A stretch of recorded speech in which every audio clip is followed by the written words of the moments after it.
Sound system में आवाज़ तो आती है, लेकिन खरखराहट, भनभनाहट या आवाज़ फटने जैसी समस्याएं हैं। आज हम इसके कारण और जांच का आसान तरीका समझेंगे। सबसे पहले समझते हैं कि स्पीकर में खरखराहट या असामान्य आवाज़ क्यों आ सकती है। इसके कई कारण हो सकते हैं, जैसे स्पीकर में मैकेनिकल समस्या, स्पीकर की वायरिंग या कनेक्शन में खराबी, एम्पलीफायर आउटपुट में समस्या, ऑडियो सिग्नल में डिस्टोरेशन, पावर सप्लाई से संबंधित समस्या। इसलिए केवल खरखराहट सुनकर यह कहना सही नहीं कि स्पीकर ही खराब है। सबसे पहले यह पता करना जरूरी है कि समस्या इनपुट से शुरू हो रही है, एम्पलीफायर में है या स्पीकर तक पहुंचने के बाद दिखाई दे रही है। अब बात करते हैं नॉइस या हंग की। अगर ऑडियो के साथ लगातार भनभनाहट या अनचाही आवाज सुनाई दे रही है तो इसके पीछे कई कारण हो सकते हैं। उदाहरण के लिए ग्राउंडिंग से संबंधित समस्या, खराब कनेक्शन, सिग्नल केबल में समस्या या पावर सप्लाई से जुड़ी परेशानी। इसलिए सबसे पहले सभी ऑडियो कनेक्शन और वायरिंग को ध्यान से देखना चाहिए। यह भी ध्यान दें कि नॉइस हर समय आती है या केवल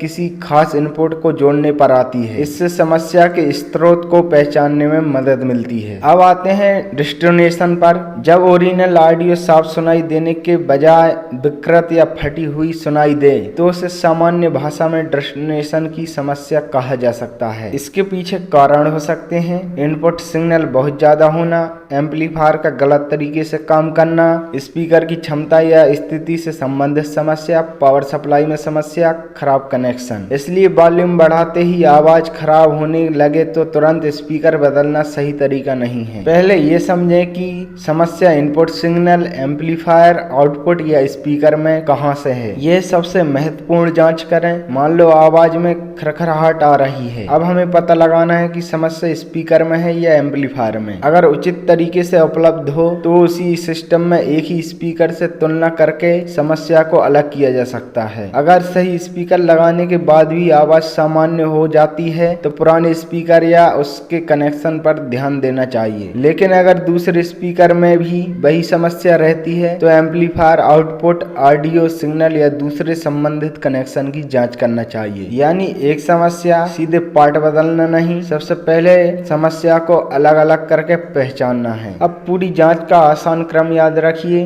पहला, ऑडियो सोर्स और इनपुट केबल को जांचें। दूसरा, सभी कनेक्टर्स और वायर को देखें। तीसरा, देखें कि समस्या हर इनपुट पर आती है या किसी एक इनपुट पर। चौथा, पावर सप्लाई और एम्पलीफायर सेक्शन को सर्किट के अनुसार जांचें। पांचवा, स्पीकर और उसके कनेक्शन की जांच करें। इस तरह हम धीरे धीरे समस्या को एक सेक्शन तक सीमित कर सकते हैं। याद रखिए, सिर्फ आवाज सुनकर कोई पार्ट खराब घोषित न करें। पहले समस्या का स्रोत खोजें। इलेक्ट्रॉनिक उपकरण में खतरनाक वोल्टेज हो सकते हैं।